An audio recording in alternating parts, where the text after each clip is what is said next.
비록 무모한 불나방으로 끝날지언정 다양해지는 플랫폼과 급변하는 콘텐츠 시장, 이 흐름에 몸을 던져보기로 마음먹었다 라고 얘기를 하면서 MBC를 떠났습니다. 네. 제가 MBC 떠날 때는 이렇게 멋진 얘기를 남기고 떠나진 못했는데. 아, 네네. 저는 이 얘기를 하고 5개월 더 다녀야 됐거든요.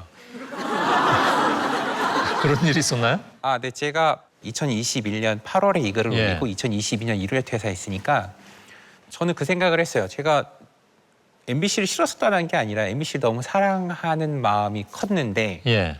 자리를- 사랑해서 헤어진다는 얘기는 그건 조금 믿기 어렵고. 근데 지금 생각하면 사랑한 마음이 제일 컸던 것 같습니다. 그렇겠죠.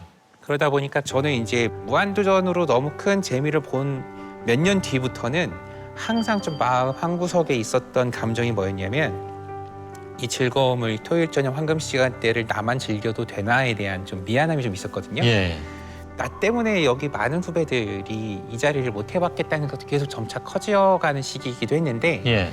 이제 딱 저 때쯤이면 제가 이제 회사를 퇴사하고 새로운 미디어 환경에서 뭔가를 해볼 수 있는 상황이 생기지 않을까를 회사에다가도 이제 저 이후에 계획도 세우셔야 되고 대책도 하셔야 되니까 6개월 전에 이거 말씀을 드렸던 상황이었었어요. 아, 회사 사정 봐주느라고 6개월 늦게 나갔다? 아니 저도 20년을 다니는 회사인데 저도 좀 이별을 길게 하고 싶었던 마음? 아, 저만 나쁜 사람 되는 거군요. 저는 얘기하고 다음 날 바로 나갔거든요. 예. 뭐 그럴 수밖에 없긴 했지만. 네네네. 예.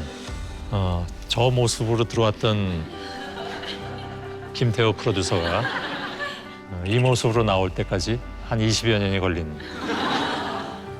회사에다가 이제 제 의사를 밝힐 때는 자주 꿨던 꿈이 그 라이프 오브 파이 영화처럼 아, 예, 예. 그냥 배 위에 혼자 있는 그림들을 호랑이도 있었잖아요. 맞아요. 예. 근데 저는 호랑이까지는 기억이 안 나고 예. 아니, 그 호랑이가 제일 기억에 남는데, 저는. 저는 이제 이 방향을 어디로 해야 될지 예. 이제 좀 고민을 계속 했었던 것 같아요. 이건 좀 MBTI가 다른 것 같다. 그죠? 저는 그 영화 하면 호랑이밖에 기억이 안 나요. 아마 저는 두려움의 존재에 대해서는 아예 그냥 잊고 싶어하는 경향이 좀 있어서 그건 덮어둔 것 같고요. 예. 분석이 역시 뛰어나십니다. 네, 그냥 그래서 방향을 잘 모르는 그런 상황 속에서. 망망대해 있다 보니까 되게 예. 좀 막막했는데 그때 당시만 해도 컨텐츠 이 업이 너무 이제 성황이었으니까 예, 예. 어느 쪽으로 가든 대륙엔 닿겠다라는 예. 그냥 그 자신감으로 그냥 퇴사를 했던 것 같습니다. 예.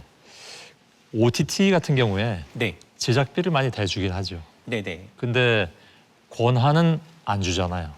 그런 경우도 있죠. 네. 뭐 지적재산권이라든가 네네. 뭐 이런 것들. 제작자 입장에서는 그 지적재산권을 갖는 것이 굉장히 중요한 문제 아닌가요? 사실 PD 자체가 지적재산권이 없잖아요. 예, 예. 뭐 무한도전의 지적재산권을 만일 본인이 가지고 있었다면 뭐 지금 이거 어떻게 표현해야 되나? 아, 네. 저도 아까 잠깐 기억이 났던 게 2007년도에 무한도전 포맷 사러 오셨던 미국 제작자분 예. 제가 인사할 때 기억이 나는데 예. 그때 반지의 제왕 제작사 뉴란 시네마라는 곳에서 포맷 살려고 왔었을 때 이렇게 악수하면서 했던 인사가 와 너는 집에 가면 대문부터 현관까지 차로 한 30분 걸리겠다. 그래서 왜요? 그랬더니 야 이렇게 매주 슈퍼볼 시청률에 나오는 프로그램을 지금 몇 년째 하고 있는데 돈을 얼마나 벌었겠어? 그래서 저는 월급쟁이다. 예. 월급을 받는다 했더니 깜짝 놀랐던 예. 그 표정의 기억도 좀 나거든요. 저희는 그래서 최근에 가장 좀 고민하고 있는 것들이 그 저희가 만든 컨텐츠 이 IP라고 하는 이 지적재산권을 가지면서 예. 이걸 적합한 플랫폼들로 유통하는 형태로도 그 향후에 지속 예. 가능성을 높이려고 하는 노력들을 많이 하고 있어요. 예. 그 뭐 OTT든 유튜브든 기존 방송보다 훨씬 더 자극적으로 만들 수도 있습니다. 네네네. 심의 기준이 다르니까. 맞습니다. 예. 그러면 콘텐츠는 그만큼 자극적으로 쏟아질 수도 있는데 그것과 경쟁해야 되잖아요. 네네 맞습니다. 그 경쟁하는데 본인이 유리하다고 생각하십니까? 불리하죠. 불리하죠. 네, 제가 그래서 한때 항상 고민했던 것 중에 하나가 이름을 다른 이름으로 제작을 한번 해볼까 고민도 했었어요. 저한테는 어떤 게 있냐면 김태호 PD가 만든 건데라고 하는 그 기준점이 예. 기대치를 높이는 것도 있지만 어떤 시청자들이 받아들일 때 윤리적인 것들, 뭐 도덕적인 것들도 사실 또 과하지 않게 예. 기준선이 있을 거라는 생각을 하다 보면 사실 할 수 있는 소재거리가 상당히 좀 줄어들거든요. 예. 그러니까 예를 들면 사실 뭐 보도 프로그램으로도 받기 어려운 엠네스티상을 받은 프로그램의 PD가 네네네.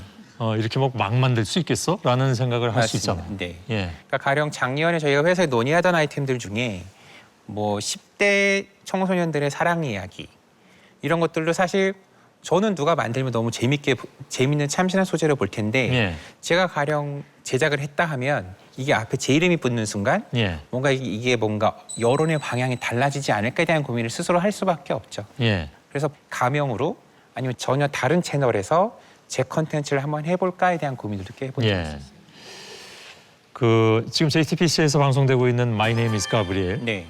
이 경우에는 이제 그 스타가 해외로 나가고 거기서 다른 사람의 삶을 살아본다. 네. 독특한 발상인 것 같습니다. 가브리엘은 근데 누구죠?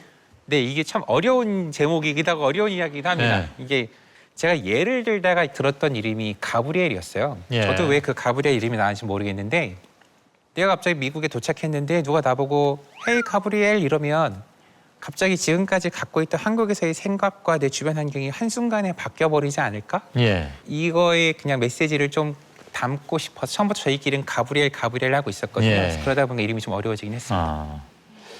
제가 아마 아직 JTBC 사장으로 있었으면 My Name is Gabriel은 뭐야 이거? 그럼 뭐라고 바꾸라고 얘기해 주셨을까요? 제가 얘기하면 바꿀 거예요? 고민은 해보겠습니다. 진짜요? 네네. 예. 그럼 제가 연구해서 며칠 내로 알겠습니다. 네. 예. 어느 날 갑자기 문자 보낼 수도 있어요. 아, 네. 예. MBC를 나갔다가 JTBC를 갔다가 다시 MBC로 온 사람들이 JTBC 프로그램이 잘 되기를 바라는 또 한 번 약간 묘한 그런 상황이 되네요. 시청률이 좀 아쉽지 않느냐라는 네. 얘기들도 있을 텐데 개의치 않으십니까 그러면?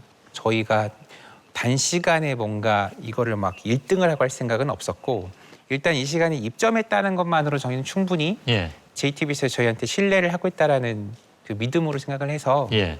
결국은 중요한 건 컨텐츠를 소비한 시청자들한테는 끝기억이 너무 좋아야 되기 때문에 그거 보고 달려가는 거죠 저희도. 알겠습니다. 이제 JTBC 걱정은 이 정도로 하고 지금도 많은 변화가 있었지만 예. 다른 또 어떤 미디어가 찾아오든지 간에 이거는 절대 안 바뀌어. 이건 김태호야. 김태호 is 괄호 하면 뭘까요? 제일 어려운 질문 마지막에 주셔서 예. 저도 딱 떠오르진 않는데 그냥 김태호 이즈 챌린징이라고 하면 어떨까 싶습니다. 항상 ing이고 싶고 예. 끝에 이 방점을 찍고 싶진 않고 예. 계속해서 저한테 기회가 주어지고 환경이 제공되는 동안에는 계속해서 좀 새로운 컨텐츠들 만들어가고 싶은 게 제일 큰 욕심, 예. 열정 뭐 이런 걸로 포장하고 싶고요. 예. 근데 그걸 위해서 저는 계속해서 도전할 거고 저희는 이제 이 방송사 외부에 있는 제작사다 보니까 저희한테는 아마 그런 쇄빙선 같은 역할들을 계속 하게 할 거예요. 실제로 예. 그런 제안들도 오고 저는 계속해서 뭔가 메인스트림의 안으로 들어가려고 하기보다는 예. 조금 더 새로운 먹이를 찾아서 새로운 영역을 찾아가는 전의대? 과정을 네 맞습니다. 예. 알겠습니다. 마지막으로 네. 여기 뭐 후배가 되고 싶어하는 사람들도 많이 있고 한데 들려주고 싶은 말을 짤막하게 해주실 수 있습니까? 후배로 보이시는 분들이 이쪽에 좀 많이 있습니다. 네. 네. 아니 사람을 그렇게 외모로 네. 평가하면 안 하긴 되죠. 뭐 컨텐츠 제작에는 뭐 네. 네. 그런 게 없으니까요. 네. 사실 TV 시대에는 소수의 PD들이 아주 그 PD라는 재미있는 놀이터를 가지고 실패하든 흥행하든 공감하든 아니든 좋은 그 피드백을 받을 수 있던 시절이었다면 요즘 보면 너무 좋은 콘텐츠인데 각광받지 못하는 상황들도 꽤 많아요. 제일 중요한 건 결국은 그 안에서 돋보이려면 흔히 있을 법한, 흔히 우리가 경험해본 스토리들이 아니라 나만의 스토리, 나의 스토리텔링이 준비되어야 되지 않을까 생각을 해보고 있고요. 각자가 생각하는 그냥 나의 이야기, 어떤 이야기를 들려줄 것인가에 대한 고민들은 본인이 본인을 제일 잘할 거기 때문에 예. 준비하면 되지 않을까 싶습니다. 예. 알겠습니다. 고맙습니다 오늘. 아, 이거 아니고. 예, 박수.